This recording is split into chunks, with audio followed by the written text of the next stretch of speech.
ನಮಸ್ಕಾರ. ಇದು ಫ್ರೀಡಮ್ ಟಿವಿಯ ಕಂಪ್ಲೇಂಟ್ ಬಾಕ್ಸ್. ನಾನು ವಸಂತ್. ವೀಕ್ಷಕರೇ, ಪ್ರತಿ ಹನಿ ಕಣ್ಣೀರಿನ ಹಿಂದೆಯೂ ಒಂದು ಅಳಲು ಇರುತ್ತೆ. ಪ್ರತಿ ದೂರಿನ ಹಿಂದೆಯೂ ಒಂದು ವ್ಯವಸ್ಥೆಯ ವೈಫಲ್ಯ ಇರುತ್ತೆ. ಇವತ್ತು ನಾವು ಕಂಪ್ಲೇಂಟ್ ಬಾಕ್ಸ್ ಮೂಲಕ ತೆರೆದಿಡ್ತಿರೋದು ರಾಯಚೂರು ಜಿಲ್ಲೆಯ ರಾಯಚೂರು ಕೇಂದ್ರೀಯ ಬಸ್ ನಿಲ್ದಾಣದ ಕರಾಳ ಮುಖವನ್ನು. ನಿತ್ಯ ಅಲ್ಲಿ ಸಾವಿರಾರು ಜನ ಬರ್ತಾರೆ. ಆ ಸಾವಿರಾರು ಜೀವಗಳು ಬಂದು ಹೋಗುವಂತಹ ಈ ಬಸ್ ನಿಲ್ದಾಣ, ಈ ಬಸ್ ತಂಗುದಾಣ ಇದೀಗ ಅಕ್ಷರಶಃ ನರಕವಾಗಿದೆ. ಆ ನೋವಿನ ದೃಶ್ಯಗಳೇ ನಮ್ಮ ಇವತ್ತಿನ ಫ್ರೀಡಮ್ ಕಂಪ್ಲೇಂಟ್ ಬಾಕ್ಸ್.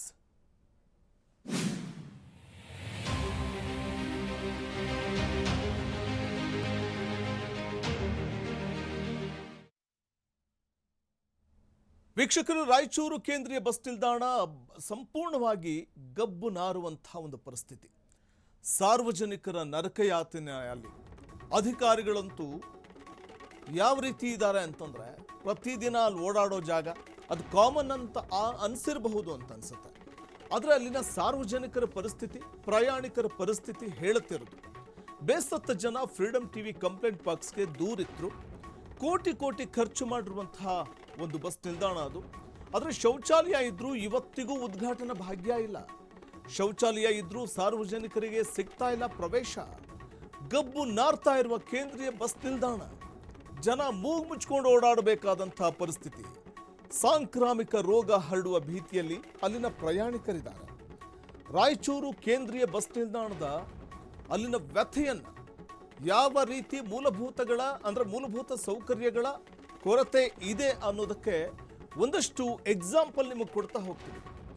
ಮೂಲಭೂತ ಸೌಕರ್ಯಗಳ ತೊಂದರೆಯಿಂದಾಗಿ ಅಲ್ಲಿನ ಜನ ಅಥವಾ ಪ್ರಯಾಣಿಕರು ಯಾವ ರೀತಿ ಬಳಲ್ತಾ ಇದ್ದಾರೆ. ಅಧಿಕಾರಿಗಳ ಬೇಜವಾಬ್ದಾರಿತನಕ್ಕೆ ಹಿಡಿದಂಥ ಕೈಗನ್ನಡಿ ಇದು. ಸುಸಜ್ಜಿತವಾದಂಥ ಶೌಚಾಲಯ ಇದೆ, ಆದರೆ ಅದಕ್ಕಿನ್ನೂ ಮುಕ್ತಿ ಸಿಕ್ಕಿಲ್ಲ. ಯಾಕಂದರೆ ಅಧಿಕಾರಿಗಳು ದಿವ್ಯ ನಿರ್ಲಕ್ಷ್ಯವನ್ನು ತೋರ್ತಾ ಇರೋದ್ರಿಂದಾಗಿ ಬೇಸತ್ತಿರುವಂತಹ ಪ್ರಯಾಣಿಕರು ಫ್ರೀಡಮ್ ಟಿವಿ ಕಂಪ್ಲೇಂಟ್ ಬಾಕ್ಸ್ಗೆ ದೂರನ್ನು ಕೊಟ್ಟಿದ್ದಾರೆ. ಶೌಚಾಲಯ ಇದ್ರೂ ಕೂಡ ಇನ್ನೂ ಉದ್ಘಾಟನೆ ಆಗಿಲ್ಲ. ಅಲ್ಲಿ ಸಾರ್ವಜನಿಕರಿಗೆ ಶೌಚಾಲಯವನ್ನು ಬಳಕೆ ಮಾಡ್ಕೊಳ್ಳೋದಕ್ಕೆ ಸಾಧ್ಯನೇ ಆಗ್ತಾ ಇಲ್ಲ. ಕುಡಿಯೋದಕ್ಕೆ ನೀರಿಲ್ಲ, ಕೂರೋದಕ್ಕೆ ಜಾಗ ಇಲ್ಲ ಅಂತ ಪ್ರಯಾಣಿಕರು ಕಣ್ಣೀರು ಹಾಕ್ತಾರೆ. ಬಸ್ ನಿಲ್ದಾಣದಲ್ಲಿ ಮೂಲಭೂತ ಸೌಕರ್ಯ ಮಾತ್ರ ಕಿಂಚಿತ್ತೂ ಇಲ್ಲ. ಇದೇನು ಬಸ್ ನಿಲ್ದಾಣನ ಅಥವಾ ಬಯಲು ಶೌಚಾಲಯನ ಅನ್ನುವಂಥ ಒಂದು ಪ್ರಶ್ನೆ ಉದ್ಭವ ಆಗಿಬಿಡುತ್ತೆ. ಮೂಗು ಮುಚ್ಚಿಕೊಂಡು ಓಡಾಡುವಂಥ ಸ್ಥಿತಿಯಲ್ಲಿ ಜನ ಇದ್ದಾರೆ. ದೇವಸ್ಥಾನಕ್ಕೆ ಹೋಗುವ ಭಕ್ತರಿಗೂ ಕೂಡ ನಿತ್ಯ ಇಲ್ಲಿ ಶಿಕ್ಷೆ ತಪ್ಪೋದೇ ಇಲ್ಲ. ಈ ಭಾಗದಿಂದ ಮಂತ್ರಾಲಯಕ್ಕೆ ಹೋಗಬೇಕಾದಂಥವರು ಕೂಡ ಈ ವೇಳೆ ತಮಗಾಗ್ತಾ ಇರುವಂತಹ ಅನುಭವವನ್ನು ಅಥವಾ ಬೇಸರವನ್ನು ಹೊರಹಾಕ್ತಾರೆ. ತಮಗಾಗ್ತಾ ಇರುವಂತಹ ತೊಂದರೆ, ತಾಪತ್ರೆಯದ ಬಗ್ಗೆ ರಾಯಚೂರು ಜಿಲ್ಲಾಧಿಕಾರಿ ಕಂದಗಲ್ ಈ ಬಗ್ಗೆ ರಿಯಾಕ್ಟೇ ಮಾಡಲ್ಲ. Full silent. ಕಣ್ಣಿದ್ದು ಕುರುಡರಾದ್ರ ಕೆಎಸ್ಆರ್ಟಿಸಿ ವಿಭಾಗೀಯ ನಿಯಂತ್ರಣಾಧಿಕಾರಿ 10 ಬಾರಿ ದೂರು ನೀಡಿದ್ರು ಕೂಡ ಡೋಂಟ್ ಕೇರ್ ಅನ್ನುವಂತೆ ವರ್ತಿಸ್ತಾರೆ ಡಿಸಿ ಸಾಹೇಬ್. ಸ್ಥಳದಲ್ಲಿ ನಿಂತು ಅಧಿಕಾರಿಗಳ ಪೋಲಿತನ ಬಯಲಾಗಿದೆ. ಅಧಿಕಾರಿಗಳ ನಿದ್ದೆಗೆಡಿಸ್ತಾ ಇರುವಂಥದ್ದು ಫ್ರೀಡಮ್ ಟಿವಿಯ ಈ ವರದಿ. ಪ್ರಯಾಣಿಕರ ಹಿತದೃಷ್ಟಿಯಿಂದ ಫ್ರೀಡಮ್ ಟಿವಿ ಈ ಸಂಬಂಧ ಅಲ್ಲಿ ಆಕ್ಷನ್ ತೆಗೆದುಕೊಳ್ಳಬೇಕು ಅನ್ನುವಂಥ ಒತ್ತಾಯವನ್ನು ಮಾಡುತ್ತೆ. ವೀಕ್ಷಕರೇ, ಫ್ರೀಡಮ್ ಟಿವಿಯ ಈ ಕಂಪ್ಲೇಂಟ್ ಬಾಕ್ಸ್, ನಾವು ಪ್ರತಿ ಹನಿ ಕಣ್ಣೀರಿನ ಹಿಂದೆಯೂ ಒಂದು ಅಳಲು ಇರುತ್ತೆ ಅನ್ನುವಂಥದ್ದನ್ನು ನಾವು ಈ ಸಂದರ್ಭದಲ್ಲಿ ಹೇಳಲೇಬೇಕಾಗುತ್ತೆ. ಯಾಕಂದರೆ ಪ್ರತಿ ದೂರಿನ ಹಿಂದೆಯೂ ಒಂದು ವ್ಯವಸ್ಥೆಯ ವೈಫಲ್ಯ ಇರುತ್ತೆ. ಇವತ್ತು ಫ್ರೀಡಮ್ ಟಿವಿಗೆ ಬಂದಂಥ ಈ ದೂರಿದೆಯಲ್ಲ, ಆ ಮೂಲಕ ಅಲ್ಲಿನ ರಾಯಚೂರು ಕೇಂದ್ರೀಯ ಬಸ್ ನಿಲ್ದಾಣದ ಕರಾಳ ಮುಖವನ್ನು ತೆರೆದಿಡುವಂಥ ಪ್ರಯತ್ನವನ್ನು ನಾವು ಮಾಡ್ತಿದ್ವಿ. ನಿತ್ಯ ಅಲ್ಲಿ ಸಾವಿರಾರು ಜೀವಗಳು ಬಂದು ಹೋಗ್ತವೆ. ಅಂಥ ಒಂದು ತಾಣ ಇದೀಗ ಅಕ್ಷರಶಃ ನರಕ ಸದೃಶವಾಗಿದೆ. ಹಾಗಾಗಿ ಬರುವಂಥ ಪ್ರಯಾಣಿಕರು ಹಿಡಿ ಶಾಪ ಹಾಕ್ತಾರೆ ಸಂಬಂಧಪಟ್ಟಂಥ ಅಧಿಕಾರಿಗಳಿಗೆ. ಶೌಚಾಲಯ ಇಲ್ಲ, ಶೌಚಾಲಯ ಇದ್ದರೂ ಕೂಡ ಅದಕ್ಕೆ ಉದ್ಘಾಟನೆ ಭಾಗ್ಯ ಇಲ್ಲ. ಹಾಗಾಗಿ ಸದಾ ಮೂಗು ಮುಚ್ಚಿಕೊಂಡೇ ಪ್ರಯಾಣಿಕರು ಓಡಾಡಬೇಕಾದಂಥ ಪರಿಸ್ಥಿತಿ ಇಲ್ಲಿನ ಬಸ್ ತಂಗುದಾಣದ್ದು. ನೋಡ್ಕೊಂಬರೋಣ.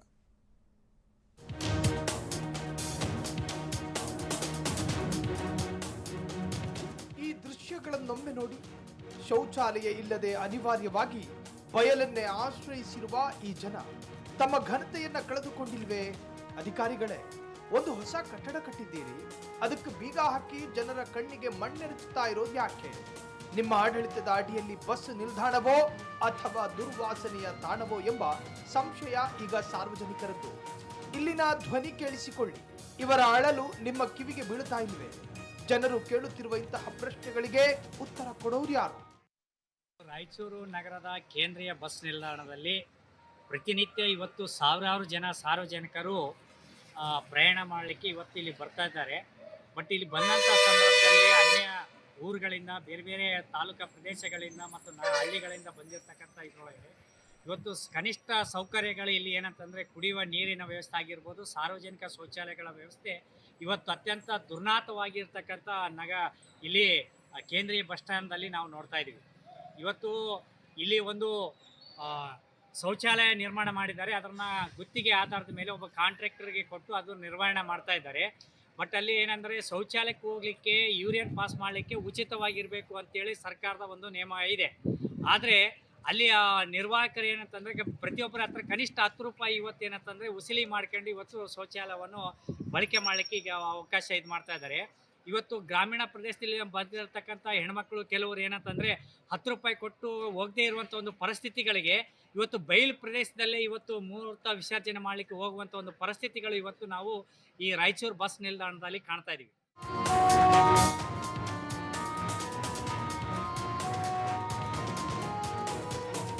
ರಾಯಚೂರಿನಂತಹ ನಗರದ ಬಸ್ ನಿಲ್ದಾಣ ಗಬ್ಬೆದ್ದು ನಾರ್ತಿದ್ರೆ ಇದು ನಮ್ಮ ಆಡಳಿತ ವ್ಯವಸ್ಥೆಯ ಸೋಲಲ್ವೇ?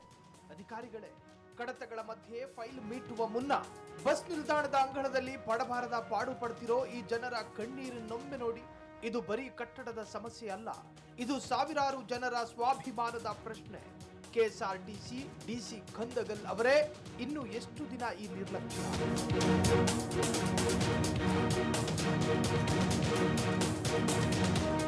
ಈ ವ್ಯವಸ್ಥೆಯ ಈ ಕನ್ನಡಿ ಮುರಿದು ಬಿದ್ದಿದೆ. ಅಧಿಕಾರಿಗಳ ಮೌನ ಮುಂದುವರೆದಿದೆ. ನಮ್ಮ ಕಂಪ್ಲೇಂಟ್ ಬಾಕ್ಸ್ ಅಡಿಯಲ್ಲಿ ಇಂದು ನಾವು ಈ ಸಮಸ್ಯೆಯನ್ನ ನಿಮ್ಮ ಮುಂದಿಟ್ಟಿದ್ದೇವೆ. ಇದಕ್ಕೆ ಪರಿಹಾರ ಸಿಗುತ್ತಾ ಅಥವಾ ಎಮ್ಮೆ ಚರ್ಮದ ಅಧಿಕಾರಿಗಳು ಇದಕ್ಕೂ ಕಿವಿ ಕೊಡೋದಿಲ್ವಾ? ನೋಡೋಣ.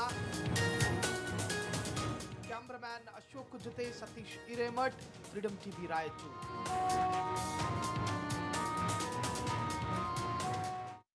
ದೃಶ್ಯದಲ್ಲಿ ನಾವು ಗಮನಿಸ್ತಾ ಹೋಗಬಹುದು, ರಾಯಚೂರು ಕೇಂದ್ರೀಯ ಬಸ್ ನಿಲ್ದಾಣ ಯಾವ ರೀತಿ ಇದೆ ಅನ್ನುವಂಥದ್ದನ್ನು.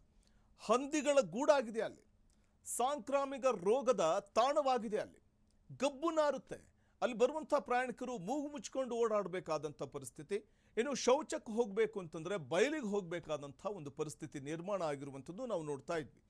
ಅಂದರೆ ಒಂದು ಬಸ್ ನಿಲ್ದಾಣ ಯಾವ ರೀತಿ ಇರಬೇಕು, ಮೂಲಭೂತ ಸೌಕರ್ಯಗಳ ಮೂಲಕ ಅಲ್ಲಿಗೆ ಬರುವಂಥ ಪ್ರಯಾಣಿಕರಿಗೆ ಅನುಕೂಲ ಮಾಡಿಕೊಡ್ಬೇಕು. ಆದರೆ ಅಂಥದ್ದು ಯಾವುದೂ ಕೂಡ ಇಲ್ಲಿ ಕಾಣಿಸ್ತಾನೇ ಇಲ್ಲ. ಅಂದರೆ ಮೂಲಭೂತ ಸೌಕರ್ಯಗಳ ಕೊರತೆ ಇಲ್ಲಿ ಎದ್ದು ಕಾಣಿಸ್ತಾ ಇದೆ. ಸರಿಯಾದ ಶೌಚ ಇಲ್ಲ, ಬಯಲಿಗೆ ಹೋಗಬೇಕಾದಂಥ ಪರಿಸ್ಥಿತಿ. ಇನ್ನು ಹೆಣ್ಣು ಮಕ್ಕಳ ಪಾಡೇನು ಅಲ್ಲಿ ನೋಡಿ, ಅಲ್ಲಿ ಗಂಡಸರಂತೂ ಬಯಲಿಗೆ ಹೋಗಿ ಶೌಚ ಮಾಡುವಂಥದ್ದು ನಾವು ಗಮನಿಸ್ತಾ ಇದ್ದೀವಿ. ಆದರೆ ಅಲ್ಲಿಗೆ ಬರುವಂಥ ಪ್ರಯಾಣಿಕರು ಹೆಣ್ಣು ಮಕ್ಕಳ ಒಂದು ಪರಿಸ್ಥಿತಿ ಏನಾಗಬೇಕು? ಇದು ಕೋಟಿ ಕೋಟಿ ಖರ್ಚು ಮಾಡಿರುವಂಥ ಅಲ್ಲಿನ ಬಸ್ ನಿಲ್ದಾಣದಲ್ಲಿ ಒಂದು ಶೌಚಾಲಯಕ್ಕೆ ಇನ್ನೂ ಉದ್ಘಾಟನೆ ಭಾಗ್ಯ ಸಿಕ್ಕಿಲ್ಲ ಅಂತಂದರೆ ಇದಕ್ಕಿಂತ ನಾಚಿಕೆಗೇಡಿನ ಒಂದು ತನ ಮತ್ತೊಂದಿಲ್ಲ, ಅಥವಾ ನಾಚಿಕೆಗೇಡಿನ ಸಂಗತಿ ಮತ್ತೊಂದಿಲ್ಲ. ಮತ್ತಷ್ಟು ಮಾಹಿತಿಯನ್ನು ಪಡೆಯೋಣ ನಮ್ಮ ಪ್ರತಿನಿಧಿ ಸತೀಶ್ ಹಿರೇಮಠ್ ಅವರಿಂದ. ಸತೀಶ್, ಸುಸಜ್ಜಿತವಾದಂಥ ರಾಯಚೂರು ಕೇಂದ್ರೀಯ ಬಸ್ ನಿಲ್ದಾಣ ಹೇಳ್ಕೊಳ್ಳೋಕೆ ಮಾತ್ರ, ಆದರೆ ಯಾವ ರೀತಿ ಮೂಲಭೂತ ಸೌಕರ್ಯಗಳಿಂದ ವಂಚಿತವಾಗಿದೆ, ಅಲ್ಲಿನ ಪ್ರಯಾಣಿಕರು ಯಾವ ರೀತಿ ಪರದಾಟ ನಡೆಸುವಂತ ಪರಿಸ್ಥಿತಿ ಇದೆ ಅಲ್ಲಿ ಅಂತ? ವಸಂತ್, ರಾಯಚೂರು ಜಿಲ್ಲೆಯ ರಾಯಚೂರು ನಗರದಲ್ಲಿರುವಂತಹ ನಿಲ್ದಾಣದ ಪರಿಸ್ಥಿತಿ ಅದು ಒಂದು ರೀತಿಯಲ್ಲಿ ಶೌಚಾಲಯದ ರೀತಿ ಅಂತಾಗಿದೆ. ನಾವು ಮಾತಾಡ್ತಾ ಇರೋದು ಯಾವುದೋ ಒಂದು ಹಳ್ಳಿಗಾಡಿನ ಬಸ್ ನಿಲ್ದಾಣದ ಬಗ್ಗೆ ಅಲ್ಲ, ಅಥವಾ ಇಂಟೀರಿಯರ್ ಅಂದ್ರೆ ಒಳ ಪ್ರದೇಶದಲ್ಲಿ ಇರುವಂತಹ ಒಂದು ಬಸ್ ನಿಲ್ದಾಣದ ಬಗ್ಗೆ ಅಲ್ಲ. ರಾಯಚೂರು ನಗರದ ಜಿಲ್ಲಾ ಕೇಂದ್ರೀಯ ಬಸ್ ನಿಲ್ದಾಣದ ಬಗ್ಗೆ ಈಗ ನಾವು ಮಾತಾಡ್ತಾ ಇರೋದು. ಈ ಒಂದು ಕೇಂದ್ರೀಯ ಬಸ್ ನಿಲ್ದಾಣ ಸಂಪೂರ್ಣವಾಗಿ ಹದಗೆಟ್ಟು ಹೋಗಿದೆ. ಇಲ್ಲಿ ಯಾವುದೇ ರೀತಿಯ ಮೂಲ ಸೌಕರ್ಯಗಳಿಲ್ಲ. ಕುಡಿಯುವ ನೀರಿರ್ಬೋದು ಅಥವಾ ಸ್ವಚ್ಛತೆ ಇರಬಹುದು, ಅದೇ ರೀತಿಯಾಗಿ ಮುಖ್ಯವಾಗಿ ಒಂದು ಶೌಚಾಲಯದ ವ್ಯವಸ್ಥೆ, ಈ ಯಾವ ವ್ಯವಸ್ಥೆಯೂ ಸಹ ಅಲ್ಲಿ ಇಲ್ಲದೆ ಇರುವುದು ಒಂದು ದುರಂತವೇ ಅಂತ ಹೇಳ್ಬೋದು. ಯಾಕಂದ್ರೆ ಅಲ್ಲಿ ರಾಯಚೂರು ಒಂದು ಕೇಂದ್ರೀಯ ಬಸ್ ನಿಲ್ದಾಣಕ್ಕೆ ನಿತ್ಯ ಸಾವಿರಾರು ಜನ ಪ್ರಯಾಣಿಕರು ಬಂದು ಹೋಗ್ತಾ ಇದ್ದಾರೆ.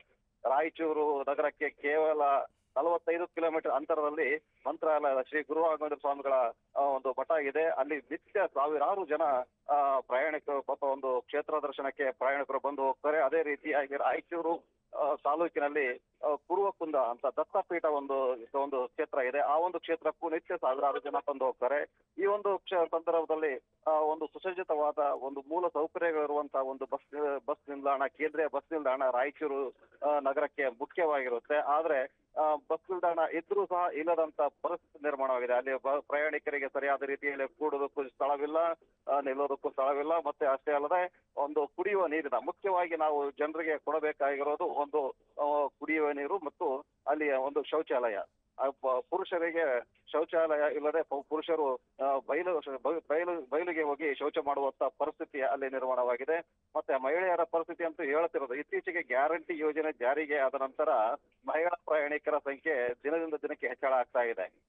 ಕಾರಣ ಮಹಿಳೆಯರು ಹಲವಾರು ಕ್ಷೇತ್ರಗಳಿಗೆ ಭೇಟಿ ನೀಡುತ್ತಿದ್ದಾರೆ. ಅಷ್ಟೇ ಅಲ್ಲದೆ ಒಂದು ಗ್ಯಾರಂಟಿ ಯೋಜನೆ ಆದ ನಂತರ ಮಹಿಳೆಯರು ಸಹ ವಿವಿಧ ರೀತಿಯ ಉದ್ಯೋಗಗಳನ್ನ ಅರಸಿ ಬೇರೆ ಬೇರೆ ಕಡೆ ಹೋಗ್ತಾ ಇದ್ದಾರೆ. ಅದು ಒಂದು ರೀತಿಯಲ್ಲಿ ಗ್ಯಾರಂಟಿ ಅವರಿಗೆ ಮಹಿಳೆಯರಿಗೆ ಒಳ್ಳೆಯದನ್ನ ತಂದು ಕೊಟ್ರೆ, ಆದ್ರೆ ಇಲ್ಲಿ ಮೂಲ ಸೌಕರ್ಯ ಕೊಡಬೇಕಾದಂತ ಒಂದು ಸಾರಿಗೆ ಇಲಾಖೆ ಅವರು ಅಲ್ಲಿ ಯಾವುದೇ ರೀತಿಯ ಸೌಕರ್ಯಗಳನ್ನ ಕೊಡದೆ ನಿರ್ಲಕ್ಷ್ಯ ವಹಿಸಿದೆ. ಹೀಗಾಗಿ ಮಹಿಳಾ ಪ್ರಯಾಣಿಕರು ತೀವ್ರ ಸಂಕಷ್ಟವನ್ನು ಅನುಭವಿಸಿದ್ದಾರೆ. ಮಹಿಳೆ ಪುರುಷನಾದ್ರೆ ಎಲ್ಲಿಯಾದ್ರೂ ಏನೋ ಒಂದು 10 ಹೆಜ್ಜೆ ಮುಂದೆ ಏನಾದ್ರೂ ಮಾಡ್ಕೊಂಡು ಬರ್ತಾನೆ. ಆದ್ರೆ ಮಹಿಳೆಯರಿಗೆ ಅವರ ಮಾನ ಮರ್ಯಾದೆ ಎಲ್ಲವನ್ನು ಅಲ್ಲಿ ಮುಖ್ಯವಾಗುತ್ತೆ. ಹೀಗಾಗಿ ಮಹಿಳೆಯರು ತೀವ್ರ ತೊಂದರೆಯನ್ನ ಅನುಭವಿಸ್ತಿದ್ದಾರೆ. ವಸಂತ್, ಈ ಬಗ್ಗೆ ಅಲ್ಲಿಯ ಸ್ಥಳೀಯ ಶಾಸಕರು ಮತ್ತು ನಗರದ ಒಂದಿಷ್ಟು ಜನಪ್ರತಿನಿಧಿಗಳಿಗೂ ಈ ಬಗ್ಗೆ ಹಲವಾರು ಬಾರಿ ದೂರು ಕೊಟ್ಟಿದ್ದಾರೆ ಹೋರಾಟಗಾರರು. ಮತ್ತು KSRTC ಅಂದ್ರೆ ಪ್ರಮುಖ DC ಆಗಿರುವಂತ ಅವರಿಗೂ ಸಹ ಇಲ್ಲಿಯ ಹೋರಾಟಗಾರರು ಹಲವು ಬಾರಿ ಮನವಿ ಮಾಡಿದ್ದಾರೆ. ಅಂದ್ರೆ ರಾಯಚೂರು ಕೇಂದ್ರೀಯ ಬಸ್ ನಿಲ್ದಾಣಕ್ಕೆ ಹಲವು ಮೂಲ ಸೌಕರ್ಯಗಳನ್ನ ಕೊಡಿ ಅಂತಂದು ಹಲವು ಬಾರಿ ಮನವಿ ಕೊಟ್ಟರು ಸಹ ಮನವಿಗೆ ಯಾವುದೇ ರೀತಿಯ ಸ್ಪಂದನೆ ಸಿಕ್ಕಿಲ್ಲ. ಇಲ್ಲಿ ನಾವು ಮುಖ್ಯವಾಗಿ ಗಮನಿಸಬೇಕಾಗಿದ್ದೇನೆಂದ್ರೆ ಒಂದು ಕೇಂದ್ರೀಯ ಬಸ್ ನಿಲ್ದಾಣದಲ್ಲಿ ಶೌಚಾಲಯಕ್ಕಾಗಿ ಕಟ್ಟಡ ನಿರ್ಮಾಣ ಮಾಡಿದ್ದಾರೆ. ಆ ಒಂದು ಕಟ್ಟಡವನ್ನ ಉದ್ಘಾಟನೆ ಮಾಡಿ ಸಾರ್ವಜನಿಕರ ಬಳಕೆಗೆ ಮುಕ್ತಗೊಳಿಸಿಬಿಟ್ರೆ ಜನರಿಗೆ ಅನುಕೂಲ ಆಗುತ್ತೆ. ಆದ್ರೆ ಅದನ್ನ ನಿರ್ಮಾಣ ಮಾಡಿ ಹಲವು ದಿನಗಳಾದರೂ ಸಹ ಸರಿಯಾದ ರೀತಿಯಲ್ಲಿ ಅದನ್ನ ಸಾರ್ವಜನಿಕರಿಗೆ ಮುಕ್ತವಾಗಿ ಕೊಡೋದಕ್ಕೆ ಹಿಂದೇಟು ಹಾಕ್ತಾ ಇದ್ದಾರೆ ವಸಂತ್. ಅದ್ರ ಜೊತೆಗೆ ಈಗ ಸಂಬಂಧಪಟ್ಟಂತ ಅಧಿಕಾರಿಗಳು, ಅದರಲ್ಲೂ ಕೂಡ DC ಕಂದಕೂರ್, ಅವರಿಗೆ ಈ ಬಗ್ಗೆ ಮಾಹಿತಿನೇ ಇಲ್ವಾ ಅಥವಾ ಇದ್ದು ಕೂಡ ಸುಮ್ಮನೆ ಇದ್ದಾರಾ ಅಂತ? ವಸಂತ, ರಾಯಚೂರು ಜಿಲ್ಲೆಯ KSRTC DC ಆಗಿ IA ಕಂದಗಲ್ ಅಂತ ಇದೀಗ ಬಂದಿದ್ದಾರೆ. ಅವರಿಗೂ ಸಹ ಇದ್ರ ಬಗ್ಗೆ ಸಂಪೂರ್ಣವಾಗಿ ಕೇಂದ್ರೀಯ ಬಸ್ ನಿಲ್ದಾಣದ ಬಗ್ಗೆ ಗಮನ ಇದೆ. ಗಮನವಿದ್ದರೂ ಸಹ ಸಂಪೂರ್ಣವಾದ ಮಾಹಿತಿ ಇದ್ದರೂ ಸಹ ಒಂದು ನಿರ್ಲಕ್ಷ್ಯ ಧೋರಣೆ. ಅಂದ್ರೆ ಅವ್ರು ಯಾರು ಬಂದು ಬಸ್ ನಿಲ್ದಾಣಕ್ಕೆ ಬಂದು ಪ್ರಯಾಣಿಕರ ಜೊತೆ ಪ್ರಯಾಣ ಮಾಡೋದಿಲ್ಲ, ಶೌಚಾಲಯ ಬಳಸೋದಿಲ್ಲ, ಅಲ್ಲಿ ಒಂದು ಆಸನಗಳ ಮೇಲೆ ಕೂಡೋದಿಲ್ಲ. ಹೀಗಾಗಿ ಅವರಿಗೆ ಪ್ರಯಾಣಿಕರ ಒಂದು ವ್ಯವಸ್ಥೆ ಬಗ್ಗೆ ಅವರಿಗೆ ಯಾವುದೇ ರೀತಿಯ ಕಾಳಜಿ ಇಲ್ಲ ಅಂತಾನೆ ಹೇಳ್ಬೋದು. ಈ ಒಂದು ನಿರ್ಲಕ್ಷ್ಯ ಧೋರಣೆಯಿಂದನಾಗಿ ಅಲ್ಲಿಯ ಒಂದು KSRTC ಬಸ್ ನಿಲ್ದಾಣ, ಕೇಂದ್ರೀಯ ಬಸ್ ನಿಲ್ದಾಣ ಅನ್ನೋದು ಸಂಪೂರ್ಣವಾಗಿ ಹದಗೆಟ್ಟಾಗಿದೆ. ಇನ್ನೊಂದು ಮುಖ್ಯವಾಗಿ ನಾವು ಗಮನಿಸಬೇಕಾಗಿರೋದಂದ್ರೆ ಏನು ಸಾರಿಗೆ ಇಲಾಖೆಯ ಮೇಲಧಿಕಾರಿಗಳಿದ್ದಾರೆ, KSRTC DC ಇರ್ಬೋದು ಅಥವಾ TTO ಇರ್ಬೋದು, ಒಂದು ಮೊದಲನೇ ಹಂತದ ಅಧಿಕಾರಿಗಳ ಬಗ್ಗೆ ಅವರ ಸಿಬ್ಬಂದಿಗಳೇ ಕೆಟ್ಟದಾಗಿ ಮಾತಾಡುವಂತ ಪರಿಸ್ಥಿತಿ. ಅಂದ್ರೆ ಅವರ ನಡೆ ನುಡಿ ಸರಿ ಇಲ್ಲದೆ ಇರೋದ್ರಿಂದನೇ ಈ ಒಂದು ರೀತಿಯ ವ್ಯವಸ್ಥೆ ನಿರ್ಮಾಣವಾಗಿದೆ ಅಂತ ಒಂದು ಆರೋಪ ವಸಂತ್. ಸತೀಶ್, ಮತ್ತೆ ನಿಮ್ಮನ್ನ ಸಂಪರ್ಕಿಸ್ತೀನಿ, ಹಾಗೆ ಲೈನ್ನಲ್ಲಿ ಇರಿ. ಅಂಬಾಜಿರಾವ್ ಅಂತ ಹೋರಾಟಗಾರರು ನಮ್ಮ ಜೊತೆ ದೂರವಾಣಿ ಸಂಪರ್ಕದಲ್ಲಿದ್ದಾರೆ. ಅಂಬಾಜಿರಾವ್ ಅವರೇ, ನಮಸ್ತೆ. ಓಕೆ, ಬಹುಶಃ ಲೈನ್ ಕಟ್ ಆಗಿದೆ ಅಂತ ಅನ್ಸುತ್ತೆ. ಸತೀಶ್, ತಾವು ಹೇಳ್ತಾ ಇದ್ರಿ ಇಲ್ಲಿನ ವೈಫಲ್ಯಗಳಿಗೆ ಅಥವಾ ಮೂಲಭೂತ ಸೌಕರ್ಯಗಳ ಕೊರತೆಗೆ ಕಂದಕೂರ್ ಅವರೇ ಕಾರಣನ ಅಥವಾ ಜಿಲ್ಲಾಡಳಿತದ ವೈಫಲ್ಯನ ಇದು ಅಂತ? ವಸಂತ, ಈ ಒಂದು ಎಲ್ಲಾ ವ್ಯವಸ್ಥೆಗೆ ಒಬ್ಬ ವ್ಯಕ್ತಿಯನ್ನೇ ನಾವು ಆರೋಪ ಹೊರಿಸೋದಕ್ಕಿಂತ ಈ ಒಂದು ವ್ಯವಸ್ಥೆ, ಆಡಳಿತ ವ್ಯವಸ್ಥೆಯೇ ಒಂದು ಸಮಸ್ಯೆಗೆ ಮೂಲ ಕಾರಣ ಅಂತ ಹೇಳ್ಬೋದು. ಯಾಕಂದ್ರೆ ಇಲ್ಲಿ ಈ ರಾಯಚೂರು ನಗರ ವಿಧಾನಸಭಾ ಕ್ಷೇತ್ರದ ಶಾಸಕ ಡಾಕ್ಟರ್ ಶಿವರಾಜ್ ಪಾಟೀಲ್ ಅವರು ಬಿಜೆಪಿಯನ್ನ ಎದುರಿಸ್ತಾರೆ. ಬಿಜೆಪಿಯ ಶಾಸಕರು ಮತ್ತು ಆಡಳಿತ ಪಕ್ಷವಾಗಿ ಕಾಂಗ್ರೆಸ್ ಇರೋದ್ರಿಂದ ಬಿಜೆಪಿ ಶಾಸಕ ಡಾಕ್ಟರ್ ಶಿವರಾಜ್ ಪಾಟೀಲ್ ಅವರನ್ನ ಹೋಗಿ ಕೇಳಿದ್ರೆ ನಮ್ಮದೇನು ನಡೆಯೋದಿಲ್ಲಪ್ಪ, ನಮ್ದು ಯಾವುದೋ ಒಂದು ವ್ಯವಸ್ಥೆ ಇಲ್ಲ, ನಮ್ಮ ಮಾತು ಯಾರು ಕೇಳಲ್ಲ ಅನ್ನೋ ಒಂದು ನಿರ್ಲಕ್ಷ್ಯದ ಮಾತುಗಳನ್ನ ಆಡಿ ಹೋರಾಟಗಾರನ ಕಳಿಸುವಂತ ವ್ಯವಸ್ಥೆ ಅವ್ರು ಮಾಡ್ತಾರೆ. ಇನ್ನು ಓಕೆ, ಮುಂದೆ ಸತೀಶ್ ಮತ್ತೆ ಸಂಪರ್ಕಿಸ್ತೀನಿ, ಹಾಗೆ ಲೈನ್ನಲ್ಲಿರಿ. ಅಂಬಾಜಿರಾವ್ ಹೋರಾಟಗಾರರು ದೂರವಾಣಿ ಸಂಪರ್ಕದಲ್ಲಿದ್ದಾರೆ. ಅಂಬಾಜಿರಾವ್ ಅವರ, ಈಗ ನೀವು ನೋಡಿದಂತೆ ಆ ಬಸ್ ನಿಲ್ದಾಣದಲ್ಲಿ ಯಾವ ರೀತಿಯ ಮೂಲಭೂತ ಸೌಕರ್ಯಗಳ ಕೊರತೆ ಇರುವಂತದ್ದು, ತಾವು ನೋಡಿದಾಗ ಹೇಗಿದೆ ಅಲ್ಲಿನ ಬಸ್ ನಿಲ್ದಾಣ? ಸರ್, ಕರ್ನಾಟಕ ರಾಜ್ಯದಲ್ಲಿ ಅತಿ ಗಬ್ಬು ನಾರುತ್ತಿರುವ ಬಸ್ ಸ್ಟ್ಯಾಂಡ್ ಅಂದ್ರೆ ನಮ್ಮ ರಾಯಚೂರು ಬಸ್ ಸ್ಟ್ಯಾಂಡ್ ಸರ್. ಒಂದು. ಎರಡನೇ, ಶೌಚಾಲಯ ಕೂಡ ಏನೂ ಇಲ್ಲ ಸರ್. ಶೌಚಾಲಯ ವ್ಯವಸ್ಥೆ ಇಲ್ಲ, ಸ್ವಚ್ಛತೆ ಇಲ್ಲ. ಚೈಲ್ಡ್ ಲೇಬರ್ಗಳು ಇದ್ದಾರೆ, ಚೈಲ್ಡ್ ಅವ್ರಿಗೆ ಫೋನ್ ಮಾಡಿದ್ರೆ ಅವರು ನಿರ್ಲಕ್ಷ್ಯ ವಹಿಸ್ತಾರೆ. ಇಲ್ಲಿ ಡಿವಿಷನಲ್ ಕಂಟ್ರೋಲರ್ DC ಅವ್ರಿಗೆ ಹೇಳಿದ್ರು ಅವರು ನಿರ್ಲಕ್ಷ್ಯ. ಬೇಕಾಬಿಟ್ಟಿ ಸಿಗರೇಟ್ಗಳು, ಬೇಕಾಬಿಟ್ಟಿ ಪಾರ್ಕಿಂಗು. ಸರ್, ಅದು ಬಸ್ ಸ್ಟ್ಯಾಂಡ್ ಅಲ್ಲ, ಒಂದು ಕಚರ ಗುಂಡಿ ಆಗಿರ್ಬೋದು ಅಂತ ಹೇಳ್ಬೋದು ಸರ್ ನಾವು. ಅಲ್ಲ, ಅಲ್ಲಿ ಹಂದಿಗಳು ಗೂಡಾಗಿ ಹೋಗ್ಬಿಟ್ಟಿದೆಯಲ್ಲ ಸರ್ ಅಲ್ಲಿ? ಸರ್, ಆ ಹಂದಿಗಳು ಸರ್, ಇಲ್ಲಿ ರಾಜಕೀಯ ವ್ಯಕ್ತಿಗಳಂತರೂ ಸತ್ತೋಗಿದ್ದಾರೆ. ಒಂದು. ಎರಡನೇದು, ಅಧಿಕಾರಿಗಳು ಕೂಡ ಸತ್ತೋಗಿದ್ದಾರೆ ಸರ್ ರಾಯಚೂರಲ್ಲಿ, ಬಸ್ ಸ್ಟ್ಯಾಂಡ್ ಸಂಬಂಧಪಟ್ಟ ಅಧಿಕಾರಿಗಳು. ಅಷ್ಟು ಬೇಜಾರಾಗ್ಬಿಡಿ. ನಾನಂತರೂ 3 ರಿಂದ 4 ಕಂಪ್ಲೇಂಟ್ ಕೊಟ್ಟಿದ್ದೀನಿ, ಫೋನ್ 10 ಸಲ ಮಾಡಿದ್ದೀನಿ. ಯಾರಿಗೆ ಕೊಟ್ರಿ ಕಂಪ್ಲೇಂಟ್? ಸರ್, ಡಿವಿಷನಲ್ ಕಂಟ್ರೋಲರಿಗೆ ಮತ್ತೆ ಕಂಟ್ರೋಲರಿಗೆ. ಏನ್ ಇವರು ಹೇಳ್ತಾರೆ ಸರ್ ಏನ್ ಹೇಳ್ತಾರೆ ಸರ್, ಕಂಟ್ರೋಲರ್ ಮೇಲೆ ಅವ್ರು ಹಾಕ್ತಾರೆ. ಕಂಟ್ರೋಲರ್ ಏನಂತಾರೆ, DC ಅವರು ಸ್ಟ್ರಿಕ್ಟ್ ಇಲ್ಲ ಅಂತಾರೆ. DC ಇವ್ರ ಮೇಲೆ ಹೇಳ್ತಾರೆ, ಅವ್ರು ಇವ್ರ ಮೇಲೆ. ಬರೀ ಇದು ಟೈಮ್ ಪಾಸ್ ಮಾಡ್ತಿದ್ದಾರೆ ಸರ್ ಅಧಿಕಾರಿಗಳು. ಅಧಿಕಾರಿಗಳ ಬೇಜವಾಬ್ದಾರಿತನ. ಇವತ್ತು ಬಸ್ ಸ್ಟ್ಯಾಂಡ್ ನೀವೇನಾದ್ರೂ ಲೈವ್ ಅಲ್ಲಿ ತೋರಿಸಿದ್ರೆ ಸರ್, ಪೂರಾ ಕರ್ನಾಟಕ ಜನತೆ ಉಗುಳ್ತಾರೆ ನಮ್ಮ ರಾಯಚೂರು ಬಸ್ ಸ್ಟ್ಯಾಂಡ್. ಅದನ್ನೇ ತೋರಿಸ್ತಾ ಇದೀವಿ, ಲೈವ್ ಅಲ್ಲೇ ತೋರಿಸ್ತಿದೀವಿ ಅಲ್ಲಿನ ವ್ಯವಸ್ಥೆ ಹೇಗಿದೆ ಅಂತ. ಈಗ ನೋಡ್ತಾ ಇದೀರಲ್ಲ ಸರ್ ನಾವು, ಅದು ಕರ್ನಾಟಕ ಜನತೆ ಉಗುಳ್ತಾರೆ ಸರ್ ಈಗ ರಾಯಚೂರು ಕೇಂದ್ರ ಬಸ್ ನಿಲ್ದಾಣಕ್ಕೆ. Sir, child labour sir, child labour ಇದ್ದಾರೆ. ಸಿಗರೇಟ್, ಗುಟ್ಕಾ, ರಾತ್ರಿ ಬಂದು ಗಾಂಜಾ ಸೇರ್ತಾರೆ ಹುಡುಗರು. ಯಾವೊಬ್ಬ ಸೆಕ್ಯೂರಿಟಿ ಇಲ್ಲ, ಗೇಟ್ ಇಲ್ಲ, ಪಾರ್ಕಿಂಗ್ ಏನು ವ್ಯವಸ್ಥೆನೇ ಇಲ್ಲ ಸರ್ ಅಲ್ಲಿ. ಅಂದ್ರೆ ಪಾಳು ಬಿದ್ದ ಕೊಂಪೆ ಅಂತ ಆಗಿದೆ ಸರ್. ಅದಕ್ಕಿಂತ ಏನಾದ್ರೂ ಒಳ್ಳೆಯ ಶಬ್ದ ಇದ್ರೆ ಯೂಸ್ ಮಾಡಬಹುದು. ಈಗ ಅಲ್ಲಿ ನೋಡಿ, ಶೌಚಾಲಯ ಕೂಡ ಇದೆಯಂತೆ, ಆದ್ರೂ ಕೂಡ ಅದು ಇನ್ನು ಉದ್ಘಾಟನೆ ಭಾಗ್ಯನೇ ಕಂಡಿಲ್ವಂತಲ್ಲ? ಇಲ್ಲ ಸರ್, ಇಲ್ಲ ಇಲ್ಲ ಇಲ್ಲ. ಕೇಳೋರು ಹೇಳೋರಿಲ್ಲ ಸರ್ ಇಲ್ಲಿ. ಯಾಕೆ ಹಾಗೆ ಸರ್? ಹೇಳಂಗಿಲ್ಲ ಇಲ್ಲಿ. ಯಾರು ಕೇಳಿದ್ರೆ ನಾಳೆ, ನಾಡಿದ್ದು, ಮುಂದಿನ ತಿಂಗಳ ಇವ್ರ ಮೇಲೆ, ಅವ್ರ ಮೇಲೆ ಇವೇ ನಡೀತಾ ಇದೆ ಸರ್ ರಾಯಚೂರಲ್ಲಿ. ಸರ್, ಈಗ KSRTC DC ಕಂದಕೂರ್ ಅವರು ಇದಕ್ಕೆ ಕಾರಣನೋ ಅಥವಾ ಜಿಲ್ಲಾಡಳಿತದ ವೈಫಲ್ಯನ ಅಂತ? ಸರ್, ಇಬ್ರು ಸರ್. ಹಾಗೆ ಲೈನ್ ಅಲ್ಲಿ ರೀ, ನಮ್ ಜೊತೆ KSRTC DC ಕಂದಕೂರ್ ಅವರು ದೂರವಾಣಿ ಸಂಪರ್ಕದಲ್ಲಿದ್ದಾರೆ. ತಗೊಳ್ಳಿ ಸರ್, ಅವ್ರಿಗೆ ಹೇಳಿದ್ದೀನಿ. ನಮಸ್ತೆ, ಹಾಗೆ ಲೈನ್ ಅಲ್ಲಿ ರೀ. ನಮಸ್ತೆ ಕಂದಕೂರ್ ಅವರೇ. ಕಂದಕೂರ್ ಅವರೇ ನಮಸ್ಕಾರ. KSRTC DC ಕಂದಕೂರ್ ಅವರು ದೂರವಾಣಿ ಸಂಪರ್ಕದಲ್ಲಿ ಇದ್ದಾರೆ, ನಾನು ಅವ್ರನ್ನ ಮಾತಾಡಿಸ್ತೀನಿ. ಕಂದಗಲ್ ಅವರೇ ನಮಸ್ತೆ. ನಮಸ್ಕಾರ, ಹೇಳ್ರಿ. ಈಗ ಕಂದಗಲ್ ಅವರೇ, ಒಂದ್ ಕಡೆ ರಾಯಚೂರಿನ ಬಸ್ ನಿಲ್ದಾಣ ನಾವು ನೋಡ್ತಾ ಇದ್ವಿ, ಗಬ್ಬೆದ್ದು ನಾರುವಂತ ಒಂದು ಪರಿಸ್ಥಿತಿ. ಸೊ ಅಲ್ಲಿ ಮೂಲಭೂತ ಸೌಕರ್ಯಗಳ ಕೊರತೆ ಇದೆ ಅಂತ ದೂರನ್ನ ಕೊಡ್ತಾ ಇದ್ರೆ, ನಮ್ಮ ಫ್ರೀಡಮ್ ಟಿವಿಯ ಕಂಪ್ಲೇಂಟ್ ಬಾಕ್ಸ್ಗೂ ದೂರ ಬಂದಿದೆ.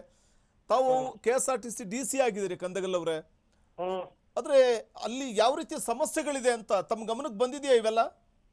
ಇಲ್ಲ, ನಾವು ಇದಕ್ಕಿಂತ ಮುಂಚೆ ನಾವು ರೆಗ್ಯುಲರ್ ಆಗಿ ಅಲ್ಲಿ ಭೇಟಿ ಕೊಡ್ತಾ ಇದೀವಿ ಬಸ್ ನಿಲ್ದಾಣಕ್ಕೆ. ಆದ್ಮೇಲೆ ಅಲ್ಲಿ ಕ್ಲೀನಿನೆಸ್ ಇರೋದನ್ನ ನಾವು ಎನ್ಶೂರ್ ಮಾಡ್ತಾ ಇದೀವಿ.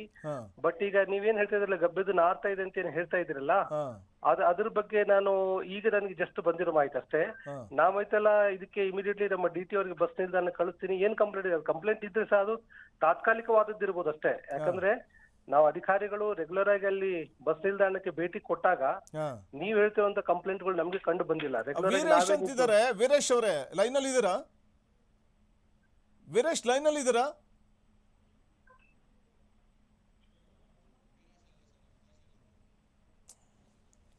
ಓಕೆ, ಅಂಬಾಜಿರಾವ್ ಅವರು ಹೋರಾಟಗಾರರು ಲೈನ್ ಅಲ್ಲಿ ಇದ್ರು.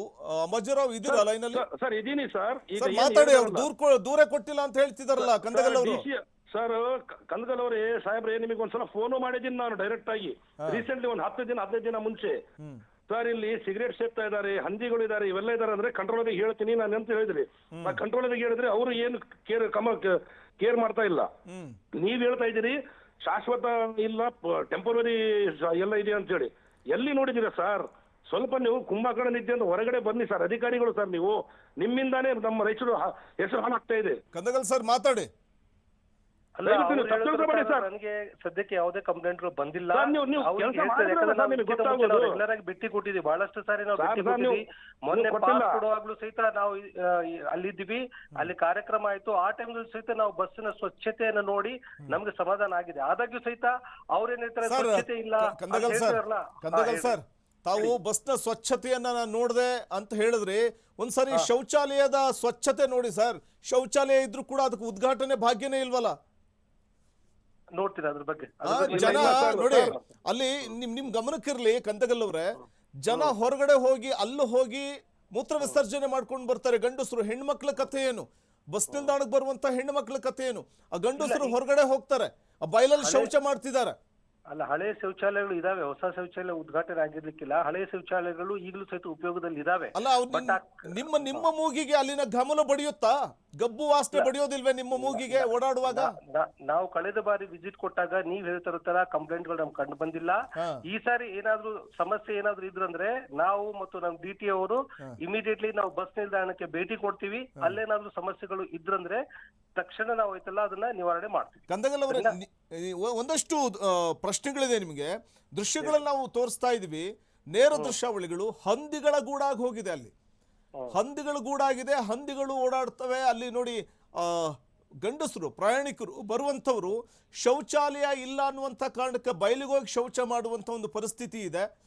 ಸೊ ಅಲ್ಲಿ ಜನ ಮೂಗು ಮುಚ್ಕೊಂಡು ಹೋಗ್ತಾರೆ. ಅಲ್ಲಿ ಬಸ್ ಸ್ಟಾಪಿನ ಹಿಂಭಾಗದಲ್ಲೇನೆ ಶೌಚಕ್ಕೆ ಬಯಲಿಗೆ ಹೋಗುವಂತ ಪರಿಸ್ಥಿತಿ ಇದೆ. ಇದು ದಯವಿಟ್ಟು ತಾವು ಆ ಕಡೆ ಗಮನ ಹರಿಸ್ಬೇಕಲ್ಲ. ಇದೇನಾದ್ರೂ ಒಂದ್ ಕಡೆ ನೀವು KSRTC DC ಆಗಿರೋದ್ರಿಂದ ನಿಮ್ಮ ಹೊಣೆಗಾರಿಕೆ ತುಂಬಾ ಇದೆ ಸರ್. ಇಲ್ಲ, ನಮ್ಮ ಹೊಣೆಗಾರಿಕೆ ಇದೆ. ಆ ಹೊಣೆಗಾರಿಕೆಯಿಂದಲೇ ನಾನು ಮಾತಾಡ್ತಾ ಇದ್ದೀನಿ. ತಾವ್ ಹೇಳ್ದಂಗೆ ಆ ಶೌಚಾಲಯ ಕೆಲಸ ಮಾಡ್ತಾ ಇಲ್ಲದೇ ಇರೋದ್ರಿಂದ ಬಯಲು ಶೌಚಾಲಯ ಮಾಡ್ತಾ ಇದಾರೆ ಅಂತ ಹೇಳ್ತಾರಲ್ಲ, ಅದೇ ರೀತಿ ಇಲ್ಲ. ಶೌಚಾಲಯ ಅಲ್ಲಿದೆ, ಅಲ್ಲಿಂದ ಈಗಲೂ ಸಹಿತ ಎಲ್ಲರೂ ಅದನ್ನ ಉಪಯೋಗ ಮಾಡ್ತಾ ಇದ್ದಾರೆ. ಓಕೆ, ಅದು ಇದ್ರೂ ಸಹಿತ ಹೊರಗಡೆ ಕೆಲವೊಬ್ರು ಹೋಗ್ತಿರ್ಬೇಕು. ಆಮೇಲೆ ಹಂದಿಗಳು ಇದಾವ ಅಂತ ಹೇಳ್ತಾರ, ಅಲ್ಲಿ ನಮ್ಮ ಟ್ರಾಫಿಕ್ ಕಂಟ್ರೋಲರ್ ಇದಾರೆ ರಾಮಣ್ಣ ಅಂತ ಹೇಳಿ, ಅವ್ರೈತೆಲ್ಲ ಅದ್ರ ಬಗ್ಗೆ ಅವ್ರನ್ನ ನಿಯಂತ್ರಣ ಮಾಡ್ತಾರೆ. ಈಗ ಏನಾದ್ರು ಸಮಸ್ಯೆ ಉಂಟಾಗಿದೆ ಅದು ತಾತ್ಕಾಲಿಕವಾಗಿದ್ದಿರ್ಬೋದು. ಹೌದಾ, ನಾವು ನಿಯಮಿತವಾಗಿ ಅಲ್ಲಿ ವಿಸಿಟ್ ಕೊಟ್ಟಾಗ ನೀವು ಹೇಳ್ತಾರ ಸಮಸ್ಯೆಗಳು ಕಂಡು ಬಂದಿಲ್ಲ. ತಾತ್ಕಾಲಿಕವಾಗಿ ಏನಾದ್ರು ನಿವಾರಣೆ ಮಾಡಿ.